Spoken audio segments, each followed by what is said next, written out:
کہانی شروع ہوتی ہے ایک جیل سے، جس کے اندر ایک قیدی کو زنجیروں میں جکڑا دکھایا ہے، اور پھر جیل کے سپاہی وہاں آ کر جیل کھولتے ہیں اور اس قیدی کو گھسیٹتے ہوئے جیل کے اوپر ایک بالکنی میں لے جاتے ہیں، جہاں اس شہر کے لوگ چیختے چلاتے ہوئے نظر آتے ہیں۔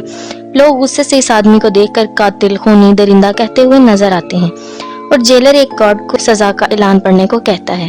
گارڈ بھیڑ کے سامنے کہتا ہے کہ کورٹ نے 2 دن بعد اس قیدی کو پھانسی کی سزا سنائی ہے، لیکن پھانسی سے پہلے جلاد اس کو سولی پر لٹکا کر اس کے ہاتھ پاؤں توڑ دیں گے، اور یہ سن کر لوگ خوشی سے جھوم اٹھتے ہیں۔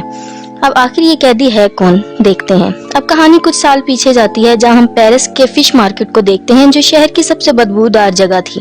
لوگ مچھلی اور گوشت بیچ کر اپنا گزارا کرتے۔ یہاں ہم ایک مچھلی بیچنے والی عورت کو دیکھتے ہیں، جس کا بچہ پیدا ہوتا ہے اور وہ مرا ہوا ہوتا ہے، اور اس عورت کے پہلے بھی 4 بچے ایسے پیدا ہو چکے تھے، اور وہ بچے کو پاؤں مار کر اسے سڑی ہوئی مچھلیوں کے ساتھ ندی میں پھینک دیتی ہے، لیکن اس دفعہ اس نے زندہ بچہ پیدا کیا تھا اور وہ اسے بھی پھینک دیتی ہے، یہی سمجھ کر کہ وہ بھی مرا ہوا ہے۔ اب وہاں پڑی بدبودار مچھلیوں کی بو سونگھ کر وہ رو پڑتا ہے، اور وہاں کھڑے لوگ اس بچے کو دیکھ لیتے ہیں، کو برا بھلا کہتے ہیں۔ یہ بچہ وہی قیدی تھا جسے سزا کا حکم ہوا تھا۔ اس قیدی کا نام جان تھا۔ اس کے پاس 2 خصوصیت تھی، ایک یہ کہ اس کی ناک ایسی تھی جو سونگنے کا کام بہت اچھا سر انجام دیتی تھی، اور دوسرا یہ کہ جب بھی کوئی اسے خود سے دور کرتا، اس شخص کی کسی نہ کسی طرح سے موت ہو جاتی، جیسے کہ اس کی ماں جو اسے پیدا کرتے ہی پھینک دیتی ہے۔ اسے پھانسی کی سزا سنائی جاتی ہے، اور جان کو ایک میڈم گیلاٹ ہوتی ہے، اس کے یتیم خانے میں بھیج دیا جاتا ہے، جو صرف پیسے کے لیے بچوں کو پالتی تھی۔ لیکن یتیم خانے میں کچھ بچوں کو ڈر ہوتا ہے کہ ان کی جگہ نہ چھن جائے۔ وہ جان کو مارتے ہیں، لیکن گیلاٹ درمیان میں آ کر انہیں بچا لیتی ہے اور ان بچوں کو مارتی ہے، اور یتیم خانے میں کچھ مشکل حالات دیکھنے کے بعد جان 5 سال تک بول نہیں پاتا، مگر وہ سونگ کر ہر چیز کا پتہ لگا لیا کرتا ہے۔ اب 13 سال کی عمر میں یتیم خانے میں جگہ نہ ہونے کی وجہ سے گیلاٹ اسے جانوروں کی کھالیں لینے والے آدمی کو بیچ دیتی ہے۔ جیسے ہی جان وہاں سے جاتا ہے، کچھ چور گیلاٹ کو مار کر اس کے سارے پیسے چرا لیتے ہیں۔ اب وہ شخص جس کو جان بیچا گیا ہوتا ہے، وہ جان سے بہت سخت کام لیتا ہے، اور وہ اسے ایک دفعہ شہر بھی لے جاتا ہے، جہاں جان پہلی دفعہ بدبو کے علاوہ بھی کچھ اچھی دنیا اور خوشبو کا مزہ لیتا ہے۔ جان سامان چھوڑنے کے بعد ایک دکان کو دیکھتا ہے جو پرفیوم شاپ ہوتی ہے، اور وہ اس کی طرف کھینچا چلا جاتا ہے۔ وہ ایک دکاندار کو ایک پرفیوم اٹھائے دیکھتا ہے جو بہت ہی فیمس پرفیوم تھا، اور اسی دوران اسے ایک اور خوشبو کا احساس بھی ہوتا ہے جو ایک پھل بیچنے والی لڑکی سے آ رہی تھی۔ وہ اس کی طرف کھینچا چلا جاتا ہے۔ وہ لڑکی اسے بھوکا سمجھ کر کچھ پھل دیتی ہے، اور وہ اس کا ہاتھ پکڑ لیتا ہے، جسے دیکھ کر وہ ڈر جاتی ہے اور بھاگ جاتی ہے۔ اب جان اپنی سونگنے کی ایبلٹی سے اسے ڈھونڈ لیتا ہے اور اس کے پیچھے جا کر بیٹھ جاتا ہے۔ لڑکی کو لگتا ہے کہ کوئی ہے اس کے پیچھے، اور وہ ڈر کے مارے چیختی ہے تو جان اس کا منہ دبا لیتا ہے، اور لوگوں کے ڈر سے دبائے رکھتا ہے کہ لوگ اکٹھے نہ ہو جائیں، اور جیسے ہی لوگ جاتے ہیں اور وہ لڑکی کے منہ سے ہاتھ ہٹاتا ہے اور اس کی خوشبو آہستہ آہستہ ختم ہو جاتی ہے، اور جان حیران رہ جاتا ہے کہ خوشبو کہاں گئی۔ اب ایک اور کریکٹر کی بات کرتے ہیں جو پیرس کا بہت ہی مشہور پرفیومر تھا، اور شہر میں نئے پرفیومرز کے آنے کے بعد اس کا کام کم ہو چکا تھا، اور وہ دوسرے پرفیومرز کی کاپی کیا کرتا تھا۔ اور اسی شام جان بکرے کی کھال کی ڈیلیوری کے سلسلے میں اس کی شاپ میں جاتا ہے، اور وہاں طرح طرح کے پرفیوم دیکھتا ہے۔ وہ بالدینی کے جسم سے آ رہی خوشبو کو سونگھ کر کہتا ہے کہ وہ اس کے لیے ویسا پرفیوم بنا سکتا ہے، اور بالدینی اس کا مذاق اڑاتا ہے، اور جان اسے اپنی ایبلٹی کی پاور کا بتاتا ہے۔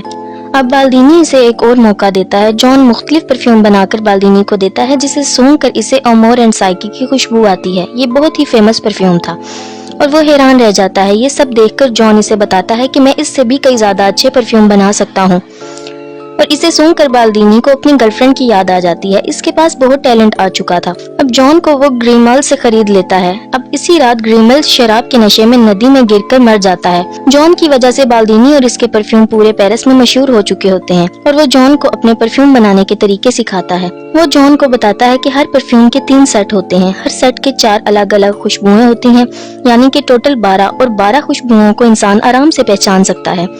اس سے ہٹ کر اگر 13ویں خوشبو کوئی بنا لے تو دنیا کا کوئی شخص اس پرفیوم کا توڑ نہیں نکال سکتا۔ یہ بات جان کو بہت فیل ہوتی ہے۔ وہ سوچتا ہے کہ وہ یہ کام کر دکھائے گا۔ وہ بالدینی سے اس کا طریقہ سکھانے کو کہتا ہے اور دنیا کا سب سے بہترین طریقہ دینے کا پرومس کرتا ہے۔ بالدینی 10,000 پھولوں کو اپنے ڈیزائن کی گئی مشین کے مطابق ایک بوتل میں ڈالنے کا طریقہ بتاتا ہے، جسے اس نے پیرس آنے سے پہلے سیکھا تھا۔ ایک دن بالدینی جان کو روتے ہوئے دیکھتا ہے۔ بالدینی کہتا ہے کہ تم جھوٹے ہو، اور وہ بتاتا ہے کہ اس کا طریقہ فلاپ ہے۔ میں کانچ، لوہے جیسی چیز کو بھی بوتل میں قید نہیں کر سکا۔ جان یہ سب دیکھ کر بالدینی کے واقعے کے بعد بے ہوش ہو جاتا ہے۔ اب بالدینی اس کے بیمار ہو جانے سے پریشان ہو جاتا ہے کہ میری شہرت نہ چلی جائے۔